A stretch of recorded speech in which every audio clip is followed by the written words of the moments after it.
Sa gitna ng mga patuloy na paghahanap ng Los Angeles Lakers ng mas solidong puwersa sa kanilang frontline, isang makatuwirang panukala ang inilahad ni salary cap expert Bobby Marks upang tugunan ang mga kahinaan ng koponan sa posisyon ng sentro. Ayon kay Marks, dapat magpatupad ang Lakers ng isang dalawang yugto o two-prong na diskarte para palakasin ang kanilang big man rotation, isang aspeto ng kanilang roster na naging malaking tanong sa buong nakaraang season. Ang unang bahagi ng iminungkahing plano ay isang trade deal sa pagitan ng Lakers at ng Portland Trail Blazers.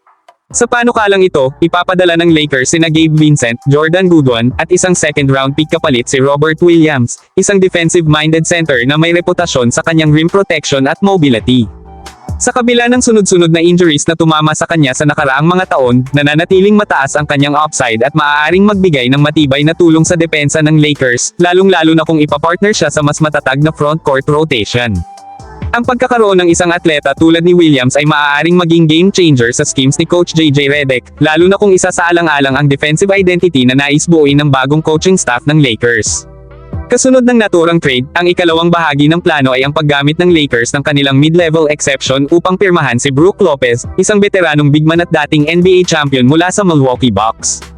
Sa halagang $5.7 milyon para sa isang taong kontrata, ang pagkuha kay Lopez ay hindi lamang magdadagdag ng karanasan kundi magbibigay rin ng spacing sa opensa ng koponan, salamat sa kanyang consistent 3-point shooting bilang stretch 5.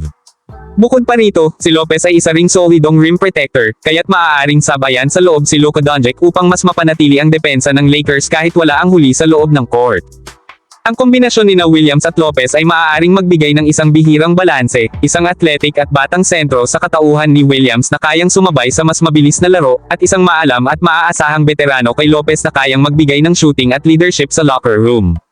Ito ay isang tactical na hakbang na hindi lang pansamantalang solusyon, kundi maaari ring magsilbing pundasyon para sa mas matagumpay na kampanya ng Lakers sa paparating na season.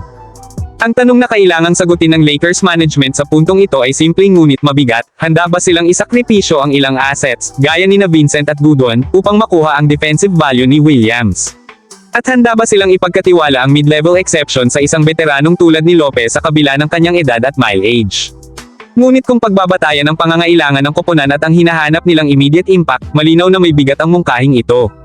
Sa huli, ang ganitong uri ng diskarte ay nagpapakita ng kagustuhan ng Lakers na mag-adjust sa modernong tempo ng liga, kung saan ang versatility sa frontline, kakayahang magdepensa sa iba't ibang posisyon, at floor spacing ay naging pamantayan ng mga elite teams.